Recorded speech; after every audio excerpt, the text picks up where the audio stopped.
உங்களுக்கான இரவு வசனம். எங்கள் ஆண்டவராகிய கர்த்தாவே, உம்முடைய நாமம் பூமியெங்கும் எவ்வளவு மேன்மையுள்ளதாயிருக்கிறது. உம்முடைய மகத்துவத்தை வானங்களுக்கு மேலாக வைத்தீர். பகைஞனையும் பழிகாரனையும் அடக்கி போட தேவரீர் உம்முடைய சத்துருக்களின் நிமித்தம் குழந்தைகள் பாலகர் வாயினால் பலன் உண்டு பண்ணினீர்.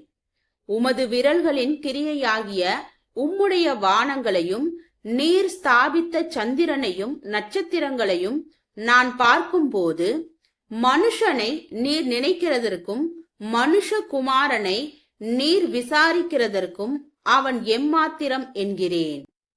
சங்கீதம் 8 வசனம் 1 முதல் 4 வரை.